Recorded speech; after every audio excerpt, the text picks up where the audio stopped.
Okay, in this video, we are going to talk about all the processes. So, before going to that, we need to know that in PMP, there are three domains basically: people, process, and business environment. People actually cover resource, stakeholder communication, and a portion of agile. Business environment is all about the fundamental concepts as like OPS, EEF, project charter, program, portfolio, and things of that nature. All those things comes under business environment. It also gets lesson learn register. How do you do compliance management, configuration management? All those things come under business environment. Then in process, basically in process everything can comes. If I could say that process is actually the PMI, PMP, that wouldn't be wrong. So in order to understand the process, we need to understand the entire PMP and how these things are formed. For example, the first thing is how three baselines are formed. How three baselines are formed. This is a very important and critical concept to understand basically how three baselines are formed. So we have baselines as scope, schedule, and cost. Now we get scope baseline, we get schedule baseline, and we get cost baseline. In order to get scope baseline, first we need to have requirements. What are the requirements? What are the things that we want to produce in this project? What are the things that are required for this project? In order to know our requirement, we have requirement management plan. By utilizing requirement management plan, basically we can collect the requirements from all the stakeholders. Now in predictive environment, those requirement can be in the form of requirement traceability metrics and requirement documentations. Whereas in the form of agile, those requirement can become the form of a product Mhm. backlog. Okay, so let's focus more on a predictive environment for now. We'll come back to the agile later. So we utilize many tools and technique for requirement gathering. We got focus group, we got affinity diagram, we got document analysis, we got prototype, we have observations, and so and so. So we have a lot of techniques which we used to get the requirements. And once all the requirements are there, we make requirement traceability matrix, a matrix that links all the requirement to its origin, and requirement documentation, all the solution requirement, stakeholder requirement, communication requirement, everything comes under this domain. So once the requirements are there, now we have collected all the requirement. Okay, all requirements. We have all the requirements with us. So once the requirements are there, we basically limit the requirement, which requirements are important. You can say that basically we put Moscow on them. Okay, we put Moscow on them: must have, should have, could have, would likely to have. And then from there we get our project scope statement. Now project scope statement is more like an agreement, what is in the project and what is not in the project. All those things become the part of project scope statement. Anything that is not in the project scope statement will not come in the our project. So we get a project scope statement. Then from the project scope statement, we basically divide the work into work breakdown structures, for WBS, control account, and all. Like if this is the work, we divide it into further parts. We get a work breakdown structure. Okay, so this is basically a control account. This is more of a work package. So WBS, then in order to understand this WBS, all the WBS must have WBS dictionary. For the WBS dictionary, once WBS dictionary is actually there, so project scope statement, WBS dictionary is called scope baseline. So our first baseline has been formed here, scope baseline. So the purpose in the entire predictive is that we maintain this baseline, and if there are any changes to the baseline, we keep on monitoring, we keep on ensuring that nothing change in your baseline. That is an important thing. So we once the deliverable get approved from quality, we then send them to the scope where they check whether it meets the project scope statement or scope baseline criteria, and it become accepted deliverable. We call that process as validate scope, a very important process. We also do product description to understand all the things in this, basically, in this process.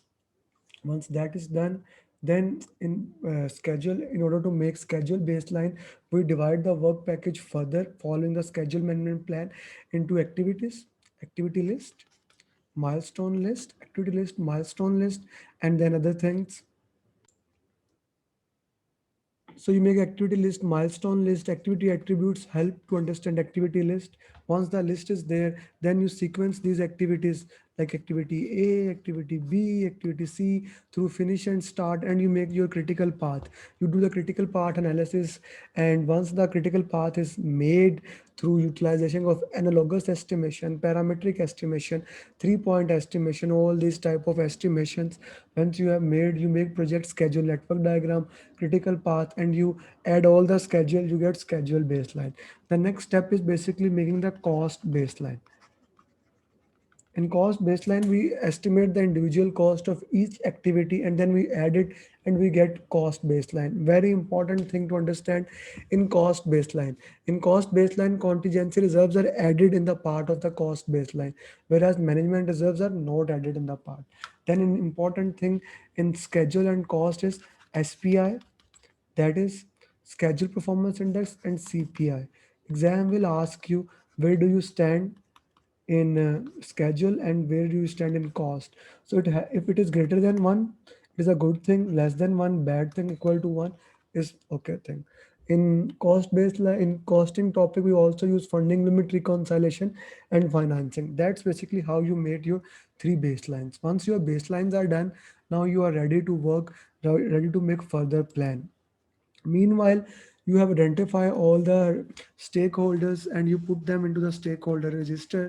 You analyze their importance by power and trust matrix, and you rank those all those stakeholders through power and trust matrix, and you monitor the most important stakeholder in stakeholder engagement matrix, seeing their current engagement level as well as their desired engagement level, and you make stakeholder management plan to see how to satisfy these stakeholder, what are the strategies to satisfy these stakeholder.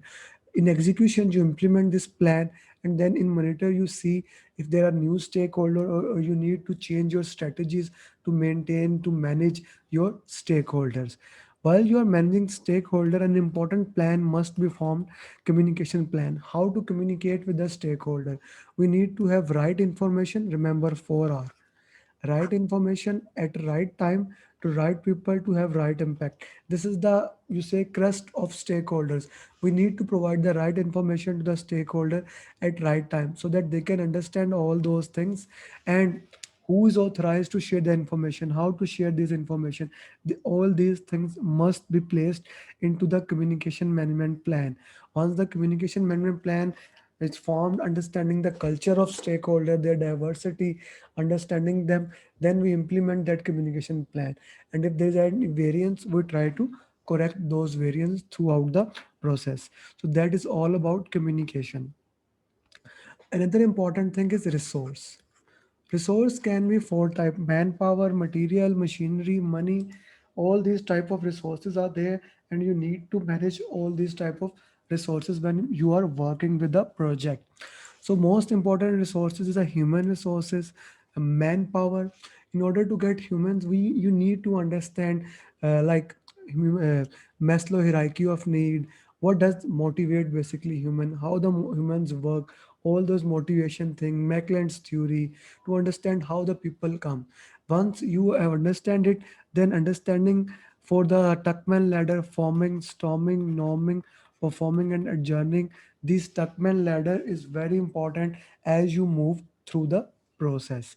So in the forming stage, basically the team is coming. We are deciding here whether we need virtual resources or we need real resource, we need physical resources.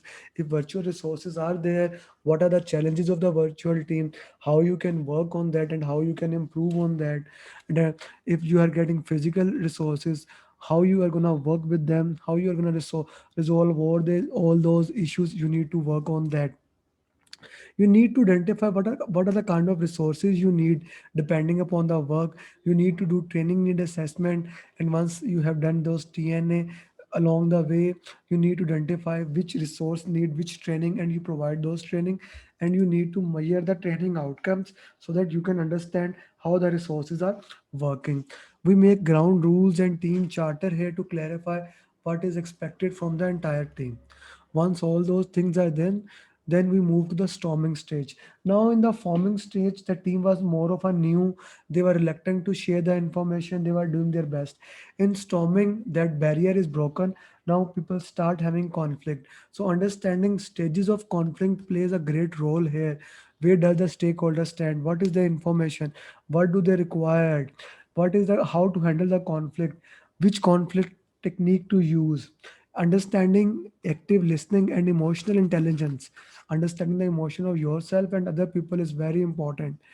Once that stage is handled properly, conflict management is done, then come the norming, where the people start working better, and then ideal stage performing, then adjourning. You put all those things in resource management plan, and you manage that team, and when the work is done, you release the resources according to that.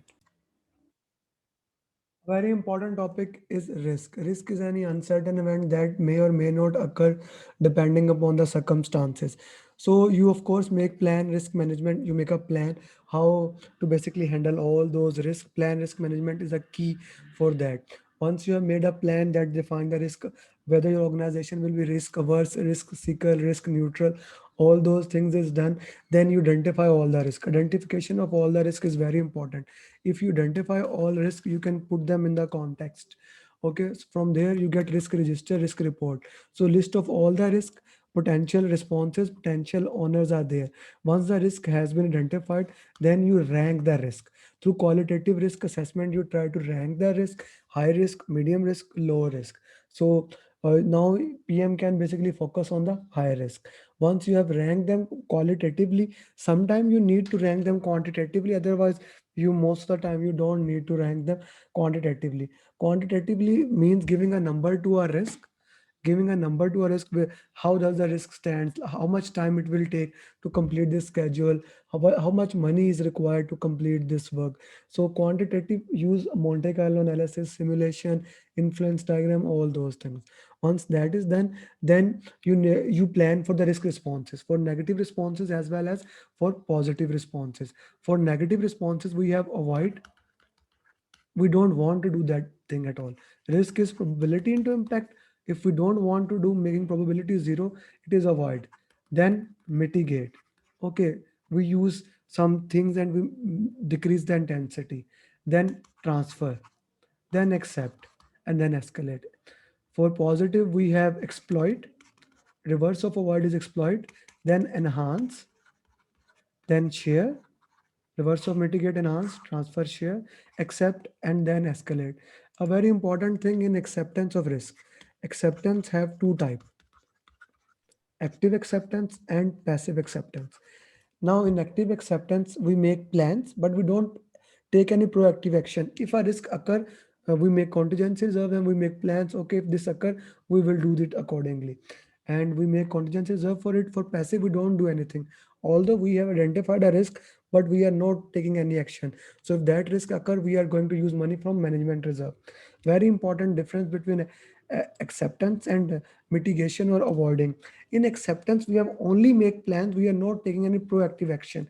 Whereas in avoid or mitigate or in transfer, we have made plan, and even before acting the trigger, we are taking action. So once the plan is made and plan is approved, we implement the action, we implement that risk. Once a risk occurred and we implement this plan, so a trigger occurred, you implement the risk response plan. Either you can have a residual risk or you can have a secondary risk. Residual risk is like remaining risk of the entire risk, and most of the time it's a small quantity you can accept. Then a secondary risk, a risk occurred because of the initial risk. So if a secondary risk has occurred, so what you need to do now here, you need to make maybe new plan, maybe new entire risk need to identify. Then all the time we are monitoring the risk, we are doing risk review meetings, and we are checking the effectiveness of the process, we are through the audit. anywhere through the process. If a risk is identified, we go to the step number one, that is identify the risk and put it there. I hope the risk is clear. So the next topic become quality.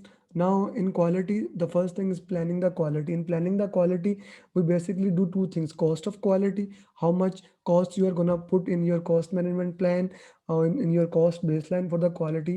It can as cost of conformance, like conforming to make the right product, and cost of non-conformance, like rework and all those things. And you do benchmarking of all those things, how much quality will be there. So once that is done, you make quality management plan and quality matrix. Quality matrix is more like a KPI matrix. You make a KPI matrix. Once that is done, you implement the quality management plan to manage quality, which is also known as quality assurance. Here you do the audit, you check the process through checklist, check sheet, control chart.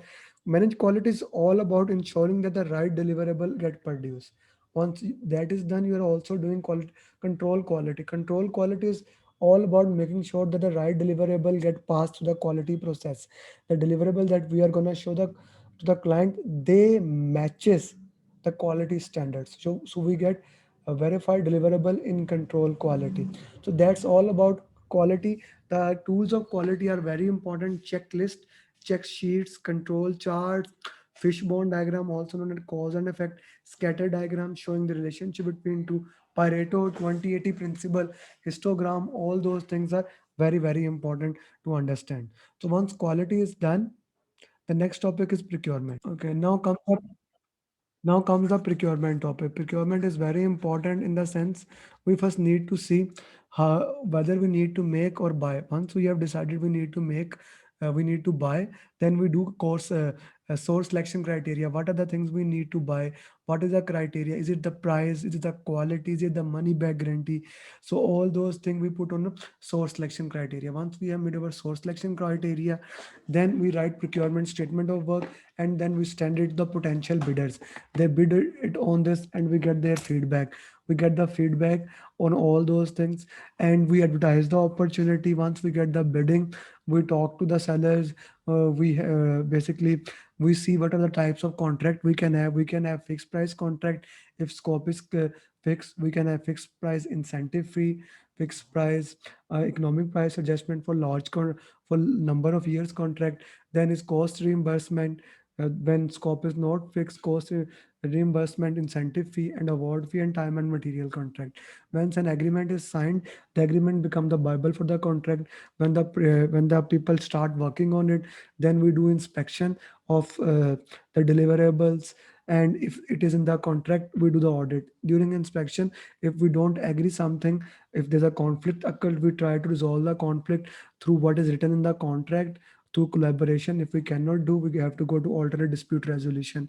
Once all the procurement are closed, these documents are sent to the control project. It Please remember, control procurements happen in a closed procurement happen in control procurement. All the procurement must be closed there. If any claim is there, claims can actually open till after the project. That's all about procurement. Once all this done, we go to integration. That is a combination of project.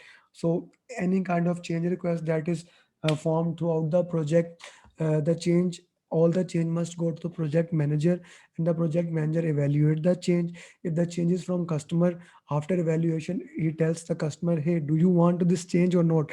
Maybe this change will increase the money or schedule, so we need to update the customer. Once we get the feedback, we go to change control board, and change control board if the change control board approve the change, we implement the change, update the plan, and rebalances the baselines. At any point, if the change request is rejected, we notify the person to them.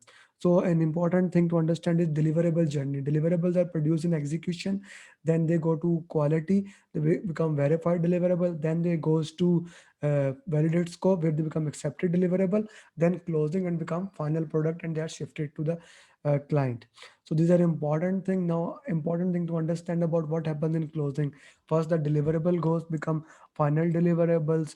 We write down a lesson learns in lesson learned distance, then put them in repository. We update the documents, archive them. We write down the final report. We show it to the sponsor. If he approved it, we communicate to all stakeholders through communication management plan. Then we release the resources. we close the contracts with the sources, we celebrate, and then end of the project. Hello YouTube, what's up? It's Amir Ali here. Thank you very much for watching this video. I am so grateful that you watched this video, and I hope now it has added value into your PMP journey. If you have any question at any time, you can ask me on this number or email me. I will love to answer you. And if you have not subscribed, please click the subscription button so that I can help you in a better way. My commitment to YouTube is going to increase. I'm going to upload more coaching calls, more journeys, and more posts. So do join this journey and become certified PMP in less time.